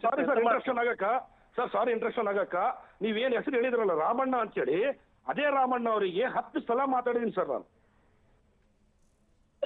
ಅದೇ ಹಂದಿಗಳು ತೋರಿಸಿದ್ದೀನಿ, ಅದೇ ಶೌಚಾಲಯ ತೋರಿಸಿದ್ದೀನಿ, ಅಂಗಡಿಗಳ ಮುಂದೆ ಸಿಗರೇಟ್ ತೋರಿಸಿದ್ದೀನಿ. ಆದ್ರೂ ಯಾವುದೇ ರೀತಿಯ ಕ್ಯಾರಿ ಅಂತ ಇಲ್ಲ ಅಂತ ಅಧಿಕಾರಿ ನೀವು ಅವ್ರ ಹೆಸರು ಹೇಳ್ತಿದ್ದೀರ ಅಂದ್ರೆ ನಾನು ಗ್ರೇಟ್ ಸರ್. ಕಂದಗಲ್ ಸರ್ ಮಾತಾಡಿ. ಅದೇ ಅವ್ರು ಹೇಳ್ತಾರಲ್ಲ ಹಂದಿಗಳು ಅಲ್ಲಿ ಬಸ್ ನಿಲ್ದಾಣಕ್ಕೆ ನುಗ್ಗಿದ್ವು ಅಂತ ಹೇಳಿ. ಹೌದಾ, ನಾವು ಬಹಳಷ್ಟು ಸಾರಿ ನಾವು ಬಸ್ ನಿಲ್ದಾಣಕ್ಕೆ ನಾವು ಭೇಟಿ ಕೊಟ್ಟಿದೀವಿ. ಆ ಟೈಮ್ದಲ್ಲಿ ಹಂದಿಯ ಸಮಸ್ಯೆ ಇದೆಲ್ಲ ನಮ್ ಗಮನಕ್ಕೆ ಬಂದಿಲ್ಲ. ಓಕೆ, ಅವ್ರ ಗಮನಕ್ಕೆ ಏನಾದ್ರು ಬಂದಿದೆ ಅಂದ್ರೆ, ಅವ್ರು ಬಂದಾಗ ಏನಾದ್ರು ಹಂದಿಗಳು ಇದ್ರಂದ್ರೆ ನಾನು ಸಂಬಂಧಪಟ್ಟವ್ರ ಜೊತೆ ಮಾತಾಡಿ ಅವುಗಳಿಂದ ಸಮಸ್ಯೆ ಆಗ್ಲಾರ್ದಂಗೆ ನೋಡ್ಕೊಳ್ಳೋದು ನಾನು ಮಾಡ್ತೀನಿ. ತಾವು KSRTC DC ಆಗಿದ್ರಿ, ನಿಮ್ ಗಮನಕ್ಕೆ ಬಂದಿಲ್ಲ ಅಂತ ಹೇಳ್ತಿದ್ರಿ. ನಾವು ದೃಶ್ಯಾವಳಿಗಳ ಸಮೇತ ನಮ್ಮ ರಿಪೋರ್ಟರ್ನೇ ಕಳಿಸ್ತೀವಿ ನಿಮ್ಮ ಬಳಿಗೆ. ನಮ್ಮ ರಿಪೋರ್ಟರ್ನೇ ದೃಶ್ಯಾವಳಿಗಳ ಸಮೇತ ಕಳಿಸ್ತೀವಿ ಅಲ್ಲಿ ಯಾವ ರೀತಿಯ ಪರಿಸ್ಥಿತಿ ಇದೆ ಅಂತ. ಸರ್, ಜನ ಪ್ರತಿನಿತ್ಯ ಜನನಿಬಿಡ ಪ್ರದೇಶ ಸರ್ ಅದು, ಬಸ್ ಸ್ಟ್ಯಾಂಡ್ ಸರ್ ಅದು, ಬಸ್ ತಂಗುದಾಣ ಸರ್. ಅಲ್ಲಿ ಜನ ಬರುವಂಥವ್ರು ಮೂಗು ಮುಚ್ಕೊಂಡು ಓಡಾಡುವಂಥ ಒಂದು ಪರಿಸ್ಥಿತಿ ಅಂದರೆ ಇಡೀ ಕರ್ನಾಟಕದಲ್ಲಿ ಇಂಥ ಒಂದು ಬಸ್ ನಿಲ್ದಾಣ ಎಲ್ಲೂ ನೋಡಿಲ್ಲ ಅಂತಾರೆ ಅಲ್ಲಿನ ಜನ. ಇಲ್ಲಿಲ್ಲ, ಅದನ್ನೈತೆಲ್ಲ ಅವರು ಎಕ್ಸಾಜರೇಟ್ ಮಾಡ್ತಿದ್ದಾರೆ. ಆ ಸಮಸ್ಯೆ ಇರೋದನ್ನ ಸುಮ್ನೆ ಇರೋದನ್ನ ಸಮಸ್ಯೆಯನ್ನು ಹೇಳ್ತಿದ್ದಾರೆ. ಓಕೆ, ಆ ರೀತಿ ಇದ್ರಂದ್ರೆ ಅವ್ರು ಹೇಳಿದ ಪ್ರಕಾರ ಆ ರೀತಿ ಇದ್ರೆ ನಾನು ಕೂಡಲೇ ಬಸ್ ನಿಲ್ದಾಣಕ್ಕೆ ಭೇಟಿ ಕೊಡ್ತೀವಿ ನಮ್ಮ ಟೀಮ್ ಜೊತೆಗೆ, ನಮ್ಮ ಅಧಿಕಾರಿಗಳ ಜೊತೆಗೆ ಮತ್ತು ಸಂಬಂಧಪಟ್ಟ ಸಿಬ್ಬಂದಿ ಜೊತೆಗೆ. ಆ ರೀತಿಯ ಸಮಸ್ಯೆಗಳು ಕಂಡು ಬಂದಿದ್ರಂದ್ರೆ ಇಮಿಡಿಯೇಟ್ಲಿ ಅದನ್ನ ಇತ್ಯರ್ಥಪಡಿಸಲಿಕ್ಕೆ ನಾವು ಸಂಪೂರ್ಣ ವ್ಯವಸ್ಥೆ ಮಾಡ್ತೀವಿ. ಕಂದಗಲ್ ಅವರೀಗ ಕೋಟಿ ಕೋಟಿ ಖರ್ಚು ಮಾಡಿ ಕಟ್ಟಿದಂತ ಶೌಚಾಲಯಕ್ಕೆ ಬೀಗ ಹಾಕೋದಕ್ಕೆ ಇರುವಂತ ಅಸಲಿ ಕಾರಣ ಏನ್ ಸರ್? ಸಮಸ್ಯೆ ಏನ್ ಸರ್? ಶೌಚಾಲಯಕ್ಕೆ ನಾನು ಹೇಳ್ತಿಲ್ಲ, ನಾವು ಭೇಟಿ ನೀಡಿದಾಗ ಶೌಚಾಲಯನ ಸಾರ್ವಜನಿಕರು ಉಪಯೋಗ ಮಾಡ್ತಾ ಇರೋದು ಕಂಡು ಬಂದಿದೆ. ಯಾರೊಬ್ರು ನಮಗೈತೆಲ್ಲ ಈ ರೀತಿ ಶೌಚಾಲಯ ಬಂದಾಗಿದ್ರಿಂದಾಗಿ ನಾವು ಬಯಲು ಶೌಚಾಲಯಕ್ಕೆ ಹೋಗ್ತಾ ಇದೀವಿ ಅಂತ ಹೇಳಿ ನನಗೆ ಇಲ್ಲಿವರೆಗೆ ಯಾರೊಬ್ರು ಹೇಳಿಲ್ಲ. ನೀವ್ ಹೇಳ್ತಾ ಇರೋದು ಸದ್ಯಕ್ಕೆ. ಅಲ್ಲಿಂದ ದೂರ ಬಂದಿರೋದ್ರಿಂದಾನೇ ನಮ್ಮ ಕಂಪ್ಲೇಂಟ್ ಬಾಕ್ಸ್ಗೆ ದೂರ ಬಂದಿರೋದ್ರಿಂದನೇ ನೀವೊಬ್ಬ ಜವಾಬ್ದಾರಿಯುತ ಸ್ಥಾನದಲ್ಲಿ ಇದೀರಿ ಅನ್ನುವಂಥ ಕಾರಣಕ್ಕೆ ನಾವು ಹೇಳ್ತಾ ಇರುವಂತದ್ದು ಅಲ್ಲಿನ ಸಮಸ್ಯೆ ಬಗೆಹರಿಸಿ ಅಂತ. ಅಲ್ಲಲ್ಲ, ಈಗ ಈ ವಿಷಯನ ನೀವು ಹೇಳ್ತಿರಲ್ಲ, ನನಗೆ ಅದ್ರ ಬಗ್ಗೆ ಈಗ ಅನಿಸ್ತಾ ಇರ್ಬೋದು, ಸಮಸ್ಯೆ ಇದ್ರೂ ಇರ್ಬೋದು, ಇಲ್ಲ ಅಂತಲ್ಲ. ನಾನು ಇಮಿಡಿಯೇಟ್ಲಿ ಇದೆಲ್ಲ ನಮ್ಮ ಏನು ಸಂಬಂಧಪಟ್ಟ ಅಧಿಕಾರಿಗಳು ಮತ್ತು ಸಿಬ್ಬಂದಿಗಳ ಜೊತೆಗೆ ನಾನು ಕೂಡಲೇ ತಕ್ಷಣ ಅಲ್ಲಿ ವಿಸಿಟ್ ಕೊಟ್ಬಿಟ್ಟು ಅಲ್ಲೇನೋ ಸಮಸ್ಯೆ ಇದೆ ಅಂದ್ರೆ ಅವ್ನು ಇಮಿಡಿಯೇಟ್ಲಿ ನಾನು ನಿವಾರಣೆ ಮಾಡ್ತೇನೆ ಅಂತ ಇದ್ದೀನಿ. ಈಗ ನನ್ನ ಗಮನಕ್ಕೆ ಬಂದ್ರು ಇದೇ ಮೊದಲು ನೀವು ಹೇಳ್ತಿದ್ರಲ್ಲ, ಈಗ ನನ್ನ ಗಮನಕ್ಕೆ ಬಂದಿರೋದು. ಇದಕ್ಕಿಂತ ಮುಂಚೆ ನಾನು ಭೇಟಿ ಕೊಟ್ಟಾಗ ಈ ಯಾವುದೇ ಸಮಸ್ಯೆಗಳು ನನ್ ಕಂಡು ಬಂದಿಲ್ಲ. ಹೀಗಾಗಿ ನಾನು ಅದ್ರ ಬಗ್ಗೆ ಕಮೆಂಟ್ ಮಾಡಲ್ಲ. ಬಟ್ ಈಗ ನೀವು ಹೇಳಿದಿರಾ, ನಾನು ಇನ್ನೊಂದ್ಸರಿ ಇದೆಲ್ಲ ಅದನ್ನ ತೀಕ್ಷ್ಣವಾಗಿ ಅದನ್ನ ನಾನು ಪರಿಶೀಲನೆ ಮಾಡ್ತೀನಿ. ಆ ರೀತಿ ಏನಾದ್ರು ಸಮಸ್ಯೆಗಳಿದ್ರೆ ಇಮಿಡಿಯೇಟ್ಲಿ ನಾನು ಅದನ್ನ ನಿವಾರಣೆಗೆ ಕ್ರಮ ಕೈಗೊಳ್ತೇನೆ. ಆದಷ್ಟು ಬೇಗ ನಿಮ್ಮಿಂದ ಆ ಕೆಲಸ ಆಗ್ಬೇಕು ಸರ್. ಸಂತೋಷ, ಮಾಡ್ತೀನಿ. ಅದು ಈ ಕೂಡಲೇ ಸಾಹೇಬ್ರೆ, ನೀವು ಬಸ್ ಸ್ಟ್ಯಾಂಡಿಗೆ ಬಂದಾಗ ಹೇಳಿ, ನಾನು ರಿಪೋರ್ಟರ್ ಸಾಹೇಬ್ರಿಗೆ ಕರ್ಕೊಂಡು ಬರ್ತೀನಿ, ನಿಮಗೆ ಲೈವ್ ತೋರಿಸ್ತೀನಿ ಅಲ್ಲಿ ಅವಾಗ ನಿಮ್ ಗಮನಕ್ಕೆ ಬರುತ್ತೆ. ನೀವು ಮೊನ್ನೆ ಅಲ್ಲಿ ಆಫೀಸಲ್ಲಿ ಕುಂತ್ರೆ ಇಲ್ಲಿ ಬಸ್ ಸ್ಟ್ಯಾಂಡ್ ಅಲ್ಲಿ ಏನಾಗುತ್ತೆ ನಮ್ಗೆ ಹೆಂಗ್ ಗೊತ್ತಾಗುತ್ತೆ ಸರ್? ನಮ್ಮ ಅಧಿಕಾರಿಗಳು ಸರಿಯಾಗಿ ಕೆಲಸ ಮಾಡ್ತಾ ಇಲ್ಲ. ದಯವಿಟ್ಟು ಅಲ್ಲಿ ಸಂಬಂಧಪಟ್ಟಂತ ಅಧಿಕಾರಿಗಳ ಕಿವಿ ಹಿಂಡೋ ಕೆಲಸನಾದ್ರೂ ಆಗ್ಬೇಕು ಕಂದಗಲ್ ಸರ್ ತಮ್ಮ ಕಡೆಯಿಂದ. ಅಲ್ಲ ನಾನು ಬರ್ತೀನಿ ಅಲ್ಲಿ ಯಾರು ತಮಗೆ ಹೇಳ್ತಿದಾರಲ್ಲ ಈ ರೀತಿ ಸಮಸ್ಯೆ ಇದೆ ಅಂತ ಹೇಳಿ, ಅವರು ಬರ್ಲಿ. ನನಗೇನಂದ್ರೆ ಒಂದ್ಸಾರಿ ಅವರು ಈಗ ಡೈರೆಕ್ಟ್ ಅವರಿಂದ ಮಾಧ್ಯಮಕ್ಕೆ ಭೇಟಿ ಕೊಟ್ಟು ಈ ರೀತಿ ಸಮಸ್ಯೆ ಇದೆ ಅಂತ ಹೇಳ್ತಿದ್ದಾರೆ, ಕರೆಕ್ಟಾ? ಬಟ್ ನಾನು ಬಂದು ಇಲ್ಲಿ ಆಲ್ಮೋಸ್ಟ್ 1.5 ತಿಂಗಳಾಯ್ತು. ಇಲ್ಲಿ ರಾಯಚೂರು ವಿಭಾಗಕ್ಕೆ ವಿಭಾಗೀಯ ನಿಯಂತ್ರಣಾಧಿಕಾರಿಯಾಗಿ ನಾನು ಬಂದು 1.5 ತಿಂಗಳಾಯ್ತು. ಒಂದ್ ದಿವ್ಸನೂ ಈ ಸಮಸ್ಯೆ ಬಗ್ಗೆ ಅವ್ರು ಹೇಳಿಲ್ಲ ಅಲ್ವಾ? ಆ ರೀತಿ ಅವ್ರಿಗೆ ಅಷ್ಟು ಇತ್ತಂದ್ರೆ ನಮಗೂ ಇರ್ಬೇಕು ಕಾಳಜಿ, ಅವರಲ್ಲಿ ಬಹಳ ಖುಷಿ ವಿಷಯ ಹೌದಿಲ್ಲ? ನಮ್ಗೆ ಈ ರೀತಿ ಮಾಹಿತಿ ಕೊಟ್ಟಿದ್ರೆ ನಿವಾರಣೆಗೆ ಕ್ರಮ ಕೈಗೊಳ್ಳಕ್ಕೆ ನಮ್ಗೆ ಅನುಕೂಲ ಆಗುತ್ತೆ. ನಾನು 1.5 ತಿಂಗಳಲ್ಲಿ ಈ ರೀತಿ ಬಸ್ ನಿಲ್ದಾಣದ ಸಮಸ್ಯೆ ಇದೆ ಅಂತ ಹೇಳಿ ಅವ್ರು ಯಾರು ಹೇಳಿಲ್ಲ. ನಾನು ಭೇಟಿ ಕೊಟ್ಟಾಗ ಆ ರೀತಿ ಕಂಡು ಬಂದಿಲ್ಲ. ನನಗೆ ಕಂಡು ಬಂದಿದ್ದು ಅವ್ರಿಗೆ ಕಂಡು ಬಂದಿದ್ದು ಅಂದ್ರೆ ದಯವಿಟ್ಟು ನನಗೆ ಅವ್ರು ಹೇಳಿ ಮಾಹಿತಿ ಕೊಡ್ಲಿ. ಇಮಿಡಿಯೇಟ್ಲಿ ನಾನು ಐತಲ್ಲ ಅದನ್ನ ಸಮಸ್ಯೆನ ಬಗೆಹರಿಸ್ತೇನೆ. ಖಂಡಿತ ನಿಮ್ಮ ಸಾಮಾಜಿಕ ಕಳಕಳಿ ತಾವು ತೋರಿಸ್ತಾ ಇರುವಂತಹ ಒಂದು ಇಂಟ್ರೆಸ್ಟ್ ಖಂಡಿತವಾಗ್ಲೂ ಅದಾಗಲಿ, ಅಲ್ಲಿನ ಮೂಲಭೂತ ಸಮಸ್ಯೆಗಳನ್ನು ಪರಿಹರಿಸುವಂಥ ಒಂದು ಪ್ರಾಮಾಣಿಕ ಪ್ರಯತ್ನ ನಿಮ್ಮಿಂದ ಆಗಲಿ ಅಂತ ನಾವು ಆಶಿಸ್ತೀವಿ. ಧನ್ಯವಾದಗಳು ಸರ್. ಇನ್ನು ಅಂಬಾಜಿರಾವ್ ಹೋರಾಟಗಾರರು ಅವರಿಗೂ ಕೂಡ ನಾನು ಥ್ಯಾಂಕ್ ಯು ಹೇಳ್ತೀನಿ. ಹಾಗೆ ನಮ್ಮ ರಿಪೋರ್ಟರ್ಗೂ ಕೂಡ ನಾನು ಈ ಸಂದರ್ಭದಲ್ಲಿ ಥ್ಯಾಂಕ್ ಯು ಹೇಳ್ತೀನಿ. ಒಂದಷ್ಟು ಅಪ್ಡೇಟ್ಸ್ ಮಾಹಿತಿ ಕೂಡ ನಿಮ್ಮ ಮುಂದೆ ಇಡ್ತಾ ಹೋಗ್ತೀವಿ. ಫ್ರೀಡಮ್ ಟಿವಿ ವರದಿ ಬೆನ್ನಲ್ಲೇ ಅಧಿಕಾರಿಗಳು ಅಲರ್ಟ್ ಆಗಿದ್ದಾರೆ. ಕೂಡಲೇ ರಾಯಚೂರು ಬಸ್ ನಿಲ್ದಾಣಕ್ಕೆ ಭೇಟಿ ನೀಡಿ ಪರಿಶೀಲನೆ ಮಾಡ್ತೀನಿ ಎಂದಿದ್ದಾರೆ. ಫ್ರೀಡಮ್ ಟಿವಿಗೆ ಕೆಎಸ್ಆರ್ಟಿಸಿಯ ಡಿಸಿ ರಿಯಾಕ್ಟ್ ಮಾಡಿದ್ದಾರೆ. ಪ್ರಯಾಣಿಕರಿಗೆ ಯಾವುದೇ ರೀತಿಯ ಸಮಸ್ಯೆ ಆಗದಂತೆ ಕ್ರಮ ತೆಗೆದುಕೊಳ್ತೀವಿ ಅಂತ. ಇದು ಫ್ರೀಡಮ್ ಟಿವಿಯ ಸೂಪರ್ ಫಾಸ್ಟ್ ಇಂಪ್ಯಾಕ್ಟ್. ಅಂದ್ರೆ ಅಲ್ಲಿ ಕೆಎಸ್ಆರ್ಟಿಸಿ ಡಿಸಿ ತಕ್ಷಣವೇ ಸ್ಪಂದಿಸಿದ್ರು. ಅಲ್ಲಿ ಒಂದು ವೇಳೆ ಹಂದಿಗೂಡಾಗಿದ್ರೆ ಅಲ್ಲಿನ ಜಾಗ ಅಥವಾ ಬಯಲಿಗೆ ಶೌಚಕ್ಕೆ ಹೋಗುವಂಥ ಒಂದು ಪರಿಸ್ಥಿತಿ ಇದ್ದರೆ, ಮೂಗು ಮುಚ್ಕೊಂಡು ಓಡಾಡುವಂಥ ಪರಿಸ್ಥಿತಿ ಇದ್ದರೆ, ಮತ್ತು ಅಲ್ಲಿ ಶೌಚಾಲಯ ಇದ್ದೂ ಕೂಡ ಅದು ಇನ್ನೂ ಕೂಡ ಓಪನ್ ಆಗಿಲ್ಲ, ಉದ್ಘಾಟನೆ ಭಾಗ್ಯ ಕಂಡಿಲ್ಲ ಅನ್ನುವಂಥದ್ದು ಕಂಡು ಬಂದರೆ ತತ್ಕ್ಷಣವೇ ಕ್ರಮವನ್ನು ತೆಗೆದುಕೊಳ್ತೀವಿ ಅನ್ನುವಂಥ ಮಾತನ್ನು ಅಲ್ಲಿನ ಕೆಎಸ್ಆರ್ಟಿಸಿ ಡಿಸಿ ಹೇಳ್ತಾ ಇದ್ರು. ದಯವಿಟ್ಟು ಆ ಕೆಲಸ ಆಗಬೇಕು. ಪಕ್ಕದಲ್ಲೇ ಮಂತ್ರಾಲಯಕ್ಕೆ ಹೋಗುವಂಥ ಪ್ರತಿದಿನ ಲಕ್ಷಾಂತರ ಜನ ಬರ್ತಾರೆ ರಾಯಚೂರಿಗೆ. ಅಲ್ಲಿಂದ ಮಂತ್ರಾಲಯಕ್ಕೆ ಗುರುರಾಯರ ಸನ್ನಿಧಾನಕ್ಕೆ ಹೋಗುವಂಥವರು ರಾಯಚೂರು ಮಾರ್ಗವಾಗಿಯೇ ಹೋಗ್ತಾರೆ. ಅವರು ಬಸ್ ನಿಲ್ದಾಣಕ್ಕೆ ಬಂದಾಗ ಆ ಪ್ರಯಾಣಿಕರಿಗೆ ಆಗುವಂಥ ತೊಂದರೆಗಳನ್ನು ದಯವಿಟ್ಟು ತಪ್ಪಿಸುವಂಥ ಒಂದು ಪ್ರಾಮಾಣಿಕ ಪ್ರಯತ್ನ ಕೆಎಸ್ಆರ್ಟಿಸಿ ಡಿಸಿಯಿಂದ ಆಗಲಿ ಅನ್ನುವಂಥದ್ದು ನಮ್ಮ ಆಶಯ ಕೂಡ. ಇದು ಫ್ರೀಡಮ್ ಟಿವಿಯ ಫ್ರೀಡಮ್ ಕಂಪ್ಲೇಂಟ್ ಬಾಕ್ಸ್ನ ಬಿಗ್ ಇಂಪ್ಯಾಕ್ಟ್ ಕೂಡ ಹೌದು. ವೀಕ್ಷಕರೇ, ಇನ್ನು ನೀವು ಯಾವುದೇ ಸಮಸ್ಯೆ ಇದ್ದರೆ ಖಂಡಿತವಾಗ್ಲೂ ಸಾಕ್ಷ್ಯ ಸಮೇತ ವಾಟ್ಸಪ್ ನಂಬರ್ಗೆ ಮೆಸೇಜ್ ಮಾಡಬಹುದು. ಆ ವಾಟ್ಸಪ್ ನಂಬರನ್ನು ನೋಟ್ ಮಾಡ್ಕೊಳ್ಳಿ, 9686651049. ಸಾಕ್ಷ್ಯ ಸಮೇತ ವಾಟ್ಸಪ್ ಮಾಡಬಹುದು. ಇಲ್ಲಾಂದ್ರೆ ಆಫೀಸಿಗೆ ಬರ್ತೀವಿ, ಕಚೇರಿಗೆ ಬರ್ತೀವಿ ಅಂತಂದರೆ ಕಚೇರಿಯ ಒಂದು ಅಡ್ರೆಸ್ಸನ್ನು ಕೂಡ ನೋಟ್ ಮಾಡ್ಕೊಳ್ಳಿ. ಬ್ಲಿಂಕ್ ಆಗ್ತಾ ಇರುವಂಥ ಅಡ್ರೆಸ್ಸನ್ನು ತಾವು ನೋಟ್ ಮಾಡ್ಕೊಳ್ಳಿ. ಫ್ರೀಡಮ್ ಟಿವಿ ನಂಬರ್ 71/1, 6ನೇ ಮಹಡಿ, ಬ್ರಿಗೇಡ್ ಪ್ಲಾಜಾ, SC ರಸ್ತೆ, ಆನಂದರಾವ್ ಸರ್ಕಲ್ ಹತ್ತಿರ, ಗಾಂಧಿನಗರ, ಬೆಂಗಳೂರು 560009. ಕಚೇರಿಯ ಈ ವಿಳಾಸಕ್ಕೆ ನೇರವಾಗಿ ಬಂದು ಸಾಕ್ಷ್ಯ ಸಮೇತ ನೀವು ನಿಮ್ಮ ಸಮಸ್ಯೆಯನ್ನು ಹೇಳಿಕೊಂಡ್ರೆ ಖಂಡಿತವಾಗ್ಲೂ ನಿಮ್ಮ ಸಮಸ್ಯೆಯನ್ನು ಬಗೆಹರಿಸುವಂಥ ಪ್ರಾಮಾಣಿಕ ಪ್ರಯತ್ನವನ್ನು freedom TV freedom complaint box ಮೂಲಕ ಮಾಡುತ್ತೆ ಅಂತ ಹೇಳ್ತಾ